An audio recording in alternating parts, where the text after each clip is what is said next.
Tahu saya kan? Ayo main papan. Coba.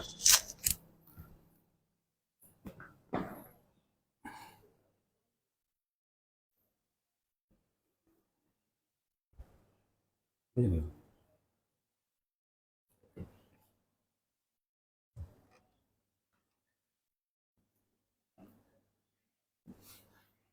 Sekali dua orang.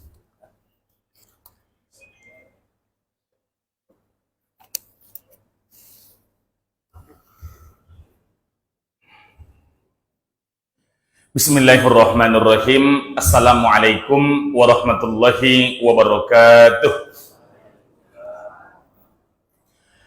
Alhamdulillah nahmaduka ya man awdahta lana subulal hidayah wa azahta ambasoirina gisyawatal giwayah wa nusalli wa nusallim ala man arsaltahu syahida wa mubashshira wa nadira wa da'iyan ilallahi bi isnihi wa sirajam munira. Ashhadu an la ilaha illallah wahdahu la syarikalah wa ashhadu anna Muhammadan abduhu wa rasuluh al-mab'usu rahmatan lil alamin. Allahumma salli ala sayyidina Muhammad wa ala ali sayyidina Muhammad. Sama-sama kita muliakan Bapak Imam kita, Imam Masjid Jami'atul Zahidin, yang mulia Bapak-bapak serta ibu-ibu, yang besar tak dihimbau gelar, yang kecil tak disebutkan nama. Mudah-mudahan kita menjadi orang-orang yang istiqomah. Amin ya rabbal alamin. Kita bersyukur kepada Allah dengan senantiasa mengucapkan alhamdulillahi rabbil alamin. Dalam Al-Quran di surat Al-Baqarah, surat yang kedua ayat 152, Allah berfirman, a'udzubillahi minasyaitonir rajim, fazkuruni azkurukum. Ingatlah aku waktu kamu senang, aku akan mengingatmu ketika kamu dalam keadaan sulit. Waskuruli wala takfurun. Bersyukurlah kepada Allah, jangan menjadi orang yang kufur kepada Allah Subhanahu wa taala. Saya berharap mudah-mudahan kita menjadi orang-orang yang abadan syakura, hamba-hamba Allah yang bisa bersyukur. Bersolawat kepada Nabi, Allahumma salli ala sayyidina Muhammad wa ala ali sayyidina Muhammad. Mudah-mudahan kita semuanya dapat syafaat al-uzma dari Nabi sallallahu alaihi wasallam. Amin ya rabbal alamin. Bapak Ibu, pembahasan kita ada di surat Al-Furqan.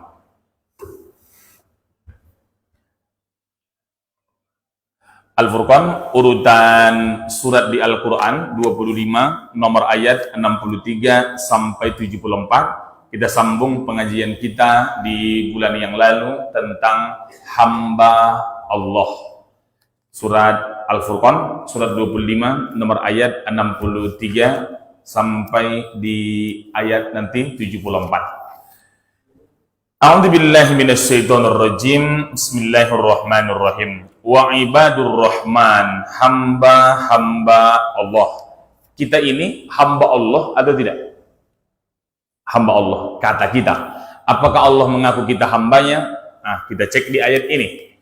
Ciri pertama yang harus kita miliki, alladzina yamshuna 'alal ardi hauna. Orang-orang yang hidup di dunia dalam keadaan tawaduk, rendah hati. Dan takabur itu adalah larangan dalam agama. Di surat Luqman, urutan surat 31, nomor ayat ke-18.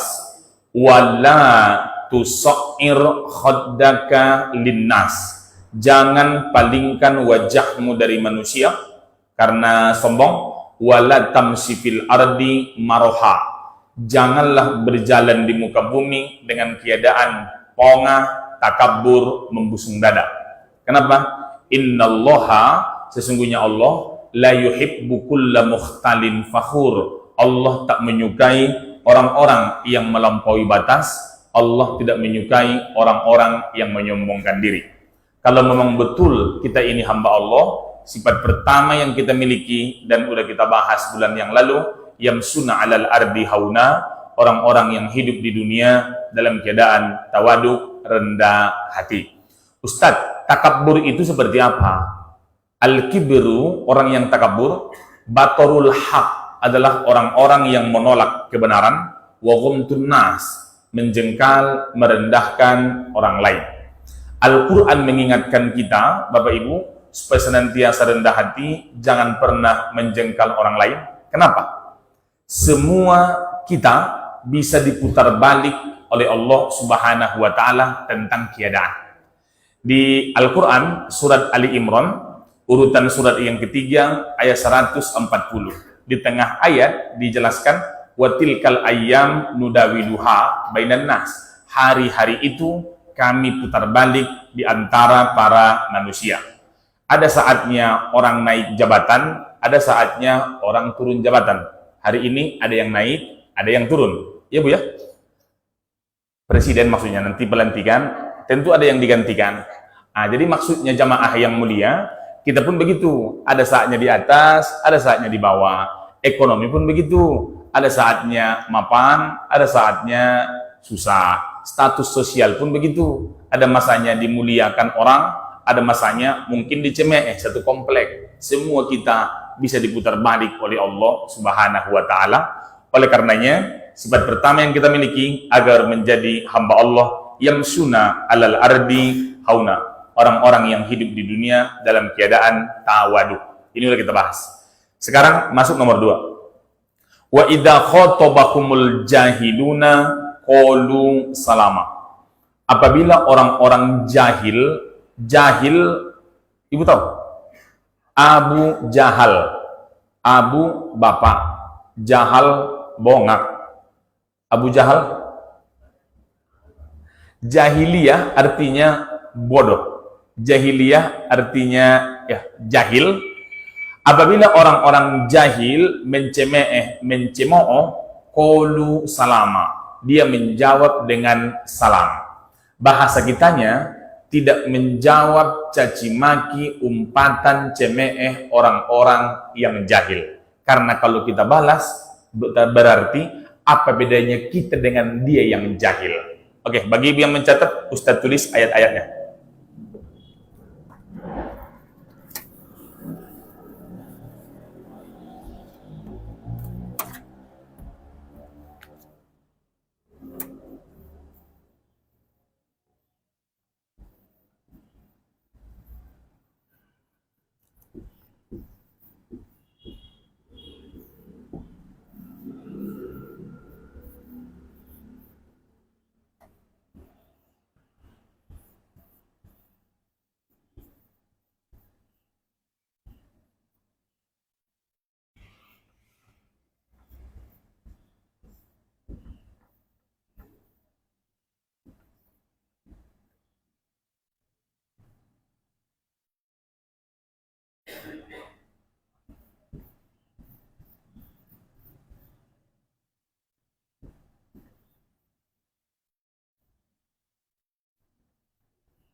Bapak, Ibu, sifat tawaduk itu masih ada di ayat 63-nya tadi, adalah orang-orang yang rendah hati. Yang kedua, masih di ayat 63, sambungannya, wa idza khatabahumul jahiluna qalu salama. Apabila orang-orang jahil mencemooh, dia tidak membalas dengan cemooh yang sama, tapi malah dia balas dengan salam, doa keselamatan.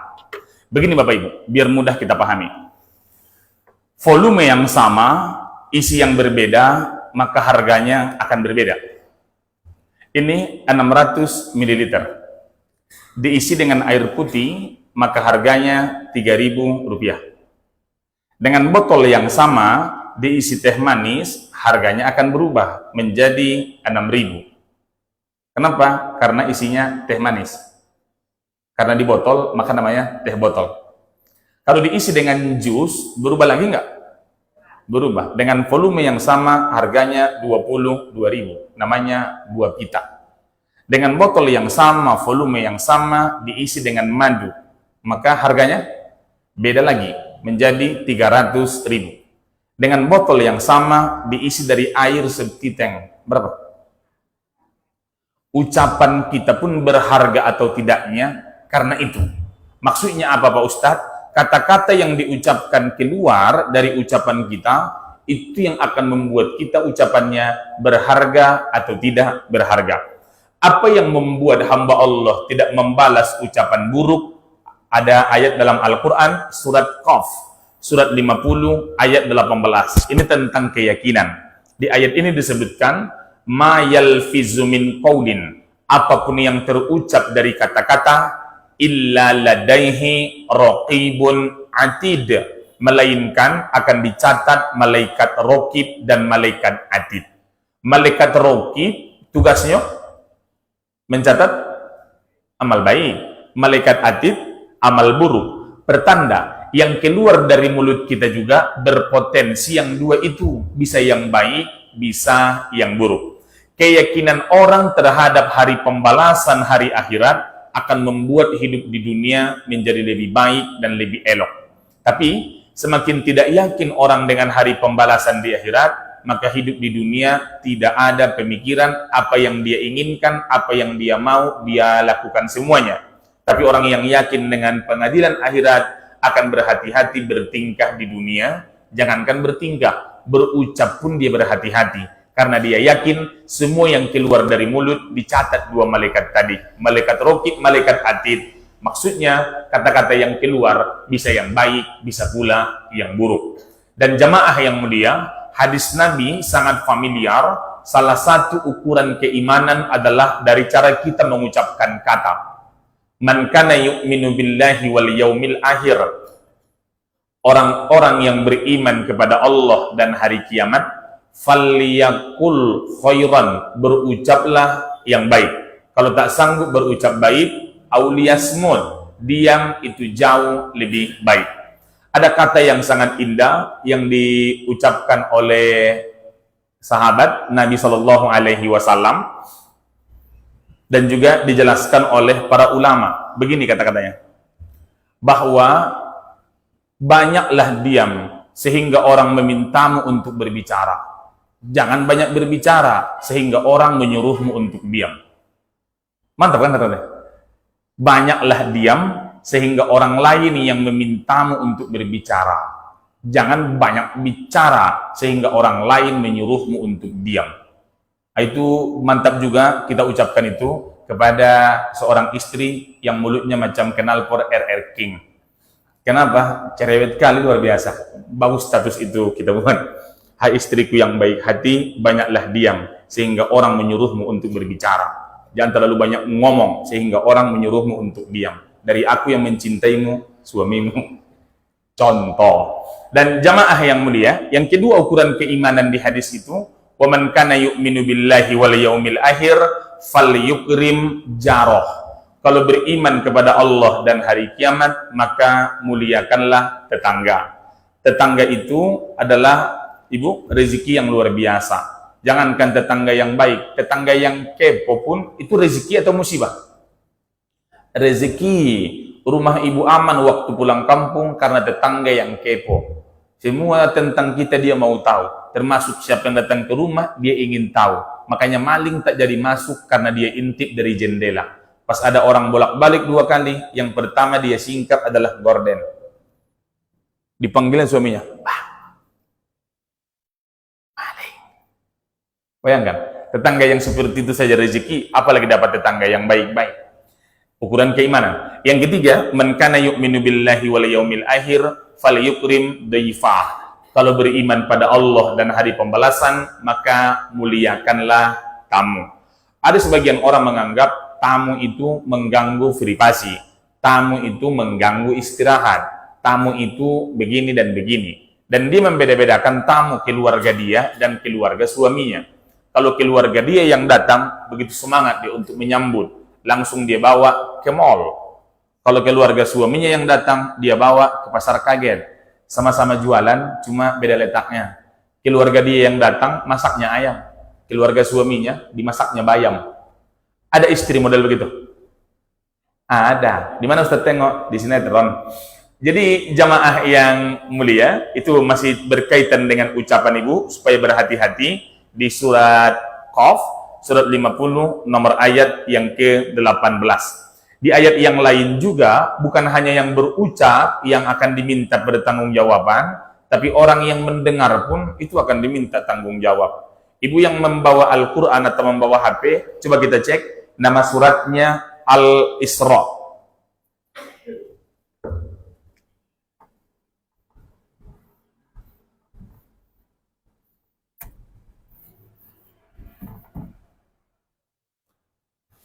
Di Al-Isra, urutan surat di Al-Quran 17, nomor ayat yang ke-36. Al-Quran berpesan, wala taqafu ma laysa laka bihi ilmun.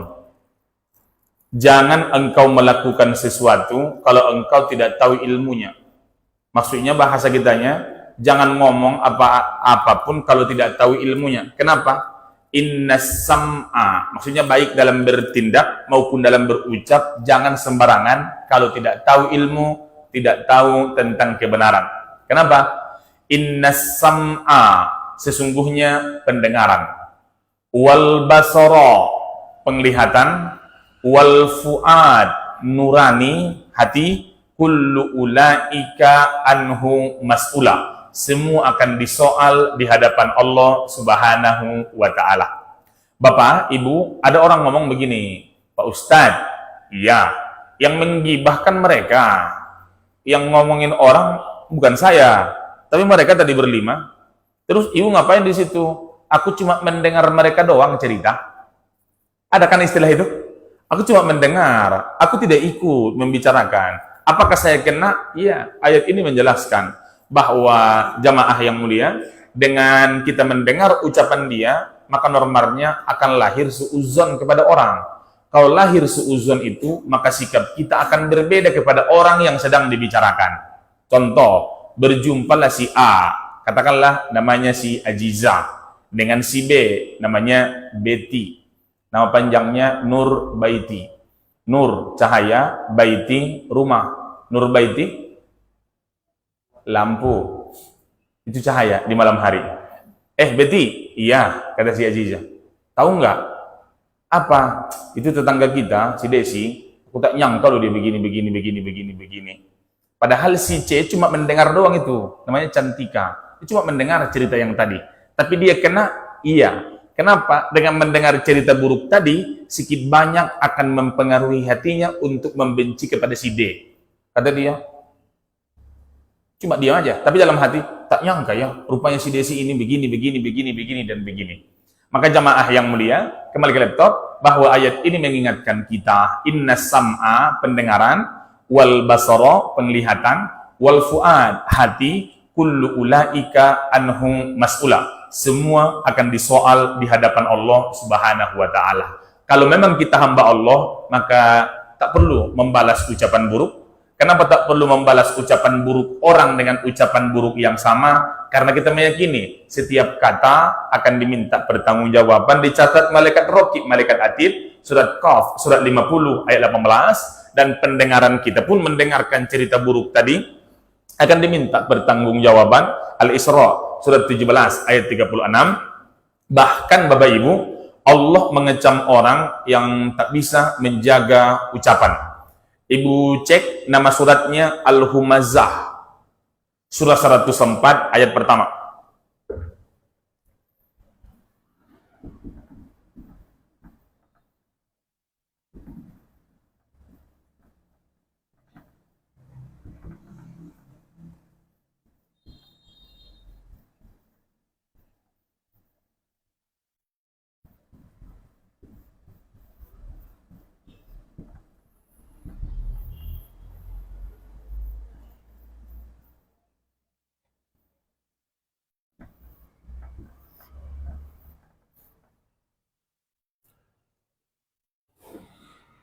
Ibu yang mencatat, cara mencatatnya begitu. Ayat yang surat Qaf ayat 18 adalah catatan malaikat raqib dan atid di setiap keluar dari mulut kita. Al-Isra surat 17 ayat 36, kepada pendengar cerita tadi, pertanggungjawabannya bagaimana? Di Al-Humazah surah 104 nomor ayat pertama, bagaimana kepada ancaman ancaman kepada orang yang tak bisa menjaga ucapan. Kalau Bapak Ibu ingat, 11 bulan yang lalu pernah Ustadz ucapkan di sini 114 surat Al-Qur'an, hanya 2 surat yang dimulai dengan wailun. Al-Fatihah dimulai dengan bismillah lah, bismillahirrahmanirrahim. Udah masuk kan? Al-Baqarah dimulai dengan alif lam mim. Tapi hanya 2 yang dimulai dengan kata wailun, pangkala surat.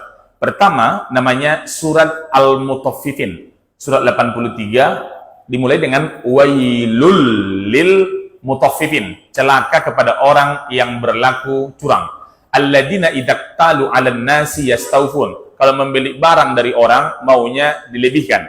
Wa idza kaluhum aw wazanuhum yuksirun. Kalau menjual barang ke orang dia kurangi timbangan dan takaran. 1. Yang kedua nih Al-Humazah surah 104 nomor ayat yang pertama dimulai dengan wailun. Wailul likulli humazatin lumazah. Celaka kepada orang yang humazah dan lumazah. Maksudnya apa? 2 surat yang dimulai dengan kata wailun, dua-duanya berkaitan dengan hubungan kita sesama manusia. Yang pertama tadi Al-Mutaffifin surat 83 itu berkaitan dengan harta, dengan manusia. Maksudnya masalah curang, timbangan yang dikurangi, takaran yang dimanipulasi. Termasuk ini adalah berkaitan dengan ucapan. Itu hubungan pada Allah atau pada manusia? Pada manusia. Apa arti humazah? Apa arti lumazah? Humazah asal katanya hamzah, artinya dorongan dari dalam. Itu artinya humazah. Dorongan dari dalam maksudnya bagaimana Pak Ustadz? Dorongan dari dalam hati untuk membicarakan orang yang orangnya tidak ada. Sebenarnya Bapak Ibu, walaupun orangnya tidak ada, kalau dorongan dari dalam tidak ada untuk menggibah, membicarakan orang, itu tidak terjadi pengungkapan aib. Tapi karena ada dorongan dalam hati untuk membicarakan orang, dorongan dari dalam hati itu namanya humazah. Misalkan, si A membicarakan si B. Kata si A, B, ya, yang dibicarakannya si C. Tahu nggak? Kenapa? Itu rupanya begini. Orangnya tidak ada, suaranya kuat atau pelan? Kuat lah, orangnya nggak ada. Kalau orangnya ada, berani ngomong kuat? Tidak, namanya lumazah. Lumazah artinya membicarakan orang dengan kerlingan mata, mimik wajah, bisikan, body language, bahasa tubuh, alis yang diangkat, itu semua namanya lumazah. Kalau orangnya ada. Ingat ya membedakannya. Kalau humazah tadi, orangnya tidak ada. Kita bicarakan dia dengan jelas, tanpa tedeng aling-aling, itu namanya humazah. Tahu nggak? Apa? Si Anu rupanya begini. Itu namanya humazah. Orangnya tak ada. Kalau lumazah itu orangnya di tempat. Cuma kita membicarakan dia tanpa dia tahu dan tanpa terdeteksi. Namanya lumazah. Contoh, begini. Kata dia.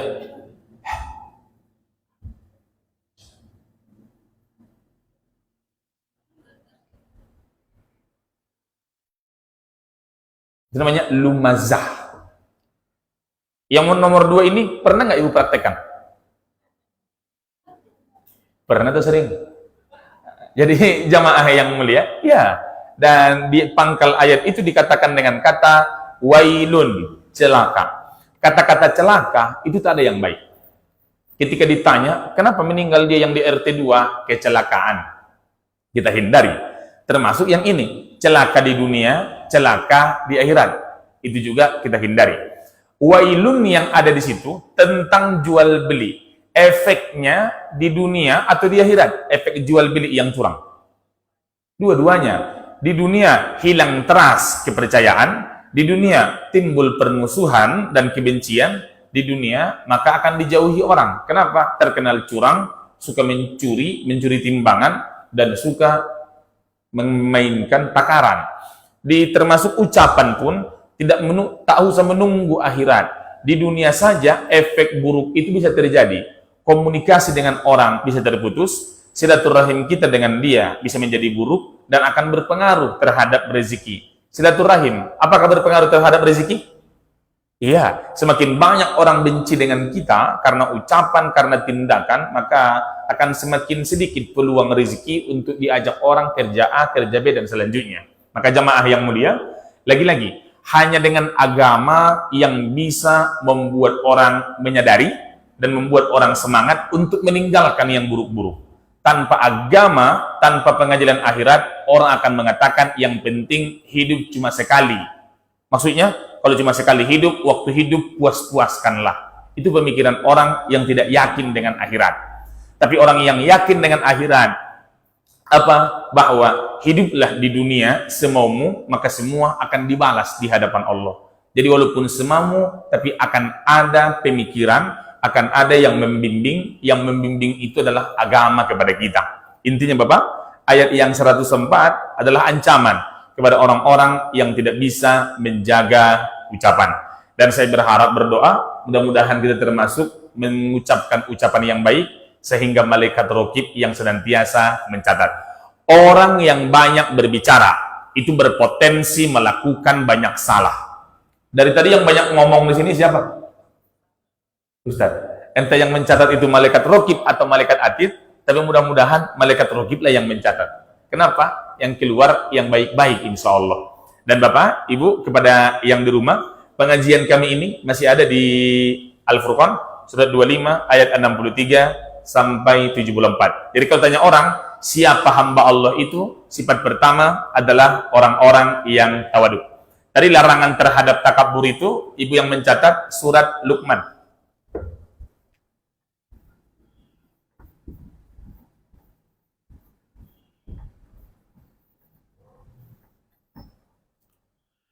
Surat Luqman, surat 31, nomor ayat 18. Jadi kalau kita hamba Allah, tawaduk. Jadi kalau ada orang suka menyombongkan diri, berarti itu hamba hawa nafsu, hamba setan, dan hamba-hamba yang lain.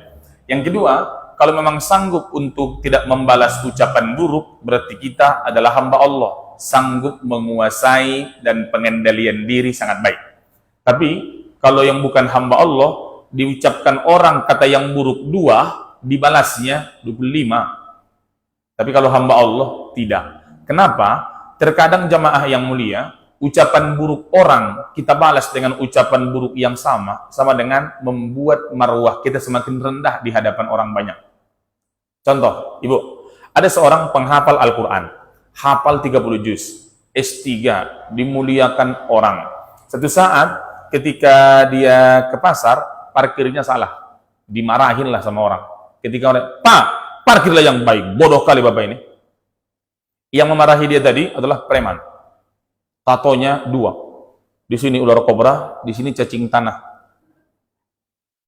Terkenal Bapak itu memang garang, dan juga dia pengedar narkoba daerah itu, kata orang. Ketika yang hafiz 30 juz ini membalas dengan ucapan yang buruk, kira-kira orang lebih menyalahkan siapa? Iya, kepada yang 30 juz. Padahal sama-sama buruk ucapan mereka. Tapi orang akan menilai, kalau yang ini wajarlah. Dari kecil memang jarang ucapannya baik, kata orang. Tapi masa Pak Ustadz ini yang hafal 30 juz, masa kata-kata keluar yang seperti itu? Iya. Jadi tak semua perlu untuk kita balas. Kenapa? Bisa membuat harga diri kita menjadi jatuh. Walaupun kata-katanya sama dengan yang diucapkan orang lain. 2. Yang ketiga, siapa hamba Allah? Kita masuk di ayat 64. Ibu yang membawa Al-Quran, kita cek. Walladzina yabituna lirabbihim sujjadan wa qiyama. Tidak membalas ucapan buruk ini maksudnya Ibu senantiasa keluar yang baik-baik. Apabila orang jahil sekalipun mencemooh, tak perlu membalas dengan balasan yang sama. Sekarang masuk yang ketiga, walladzina yabituna lirabbihim sujjadan wa qiyama. Siapa hamba Allah itu? Orang-orang yang bangun malam untuk sujud dan berdiri. Maksudnya orang-orang yang melaksanakan qiyamul lail atau garis miring sholat tahajud.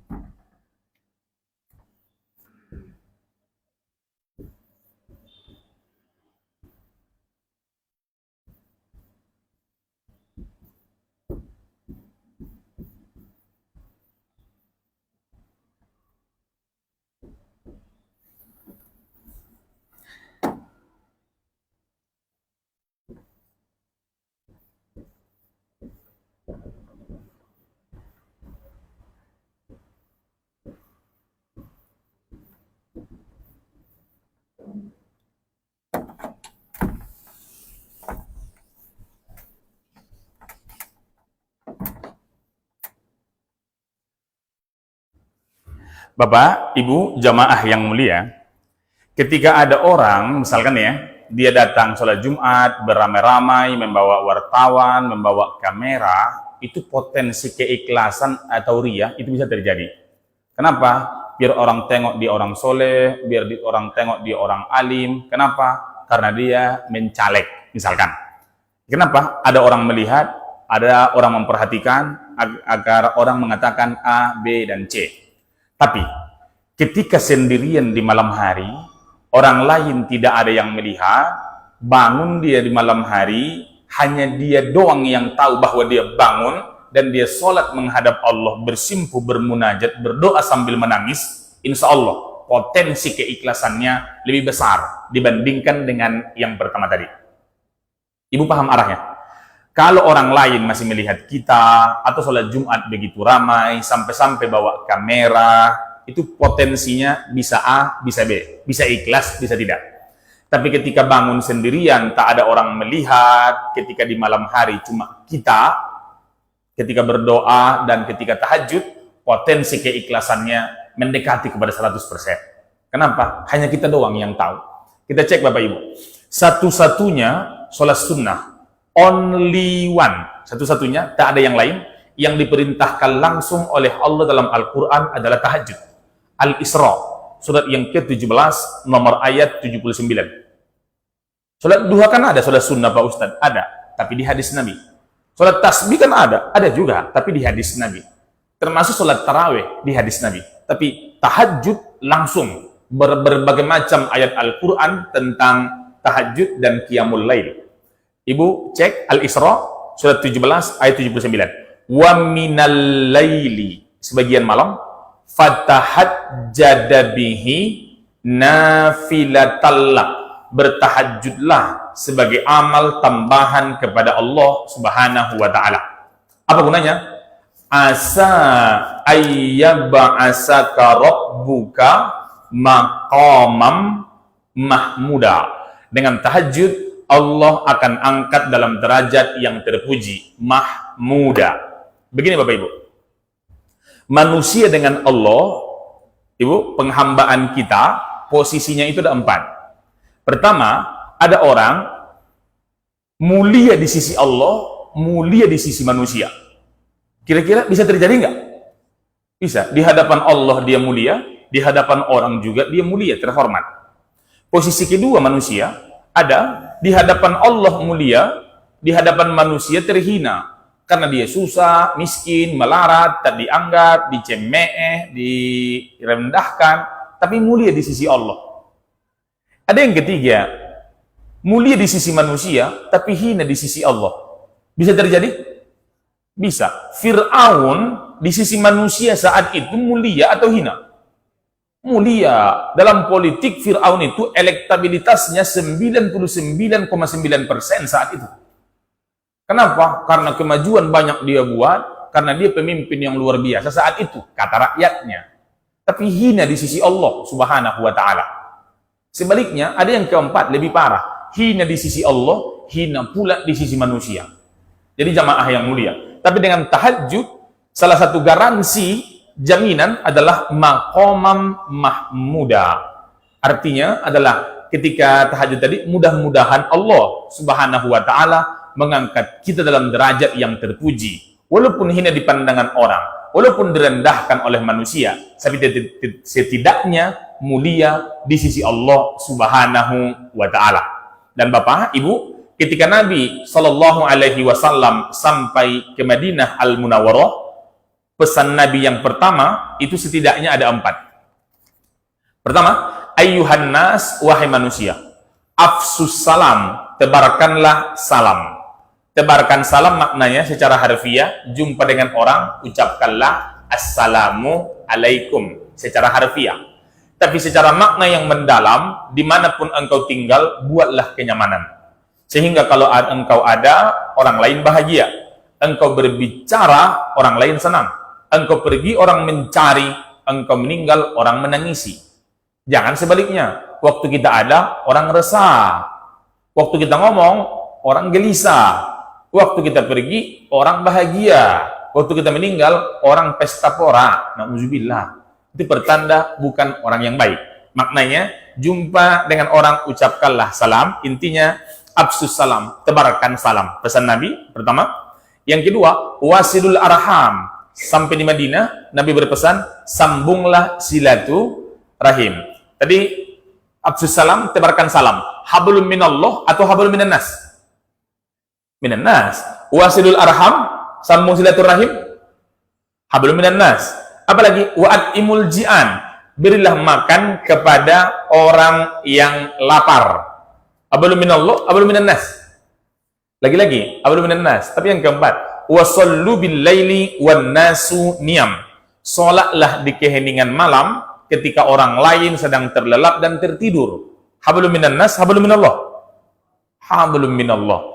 Dan ketika orang lain bangun, kita bangun sama-sama salat maghrib, mantap, iya. Tapi biasa. Tapi ketika orang sedang tertidur dengan nyenyak, tapi sanggup dia tahan rasa kantuk, kenikmatan tidur dia tinggalkan, dia bangun untuk menghadap Allah, bersimpuh, bersujud, itulah ciri hamba Allah. Mudah-mudahan kita sanggup mengamalkannya. Al-Isra, surat 17, ayat 79. Tadi perintah tahajud. Dan juga jamaah yang mulia, di As-Sajadah, di surat 32, ayat yang ke-16. Ini setelah kita sujud sajadah, pas naik lagi ke atas, ayat ini dibacakan oleh imam kita. Tatajafa junubuhum anil madaji'. Mereka menjauhkan lambungnya dari tempat tidur.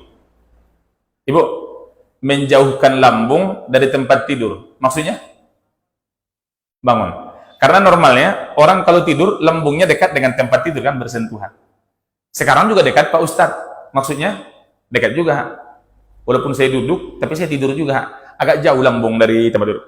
Maksudnya, kenikmatan tidur dia tinggalkan, kenikmatan istirahat dia tinggalkan, tapi dia malah menjauhkan, maksudnya bangun, yada'una rabbahum khawfa wa tama'a.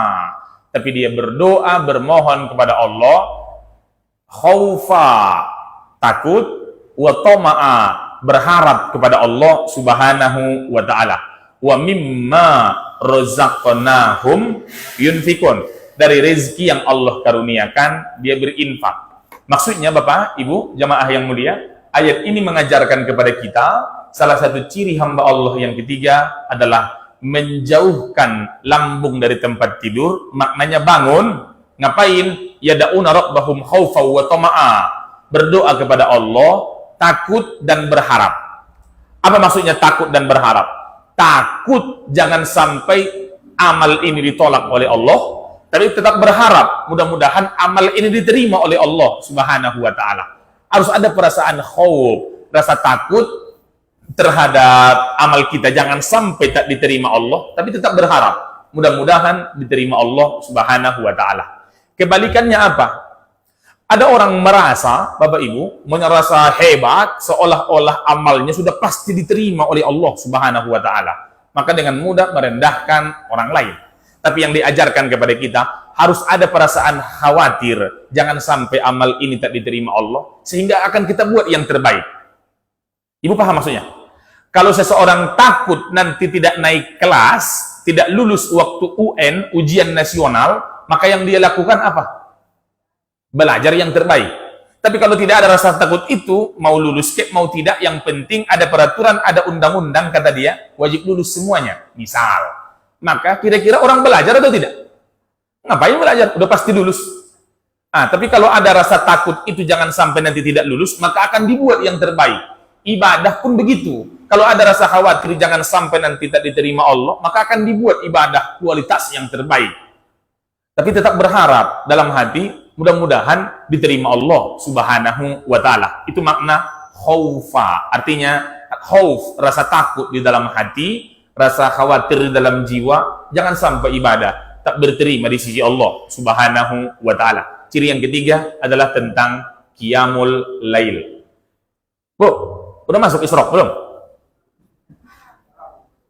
Oh, rupanya jam kita, jam waktu Bangladesh. Jadi terlambat dia, Bu, agak beberapa menit. Jadi jamaah yang mulia, waktu maghrib kita jam 18:07, Dan sekarang jam 6:05, berarti Isyraq udah masuk. Dan Bapak, Ibu, ini berapa ciri hamba Allah? 12. Sekarang baru 3. Insya Allah, catatan Ibu itu, Ibu langkahi dulu, mana tahu kita jumpa bulan depan, biar bisa menyambung. Karena ada kadang-kadang jamaah, dia mencatat misalkan di sini, datang ustadz lain, disambungnya di sini kan? Datang lagi ustadz besok, sambungnya pula. Datang ustadz bulan depan, bingung dia, mana yang kemarin? Tak nampak pula. Kenapa? Kacamata ketinggalan. Kalau catatan tak nampak. Kalau duit, jelaslah. Dan Bapak, Ibu, saya mengingatkan kepada kita, hadir ke sini, jangan menganggap waktu ini terbuang sia-sia. Kenapa? Dalam hadis, ketika kita berkumpul di rumah Allah, majtama'a qaumun fi baitin min buyutillah. Sekelompok orang berkumpul di rumah Allah. Yatsluna kitab Allah. Dia membaca ayat-ayat Al-Quran. Wa yatadarasuna fima bainahu, mengkaji isi yang di dalam. Berarti 3. Berkumpul di rumah Allah, di masjid, membaca ayat Quran, mengkaji isinya. 3 kita lakukan. 4 balasan Allah Subhanahu wa taala. Illa nazalat alaihimus sakinah, turunlah ketenangan di hati mereka. Ini yang pertama kita dapatkan, ketenangan. Saking tenangnya tidur Ibu. Di rumah susah dia tidur, insomnia. Tapi di majelis taklim luar biasa. Kenapa? Tenang Pak Ustaz. Yang kedua, wa ghasiyahumur rahmah, diberikan Allah rahmat dan kasih sayang. Wa haffat bihimul malaika. Yang ketiga tadi, didoakan oleh para malaikat. Wa zakarallahu ma fi man indah, dibanggakan Allah di sisi para malaikat. Dan duduknya kita di sini dihitung i'tikaf. Dan alhamdulillah Bapak Ibu, di antara semua jamaah satu pun tadi yang tertidur. Yang menguap tadi 4 orang deh. Tapi alhamdulillah, tetap Ibu semangat, tetap Bapak semangat. Mudah-mudahan menambah wawasan dan membuat catatan amal baik kita semakin bertambah dan semakin bertambah. Ustadz berdoa dulu, Bapak Ibu mengikutinya. Bismillahirrahmanirrahim. Subhanakallahumma wa bihamdika asyhadu an la ilaha illa anta astaghfiruka wa atubu ilaik. Walhamdulillahi rabbil alamin. Terima kasih Bapak Ibu. Assalamualaikum warahmatullahi wabarakatuh.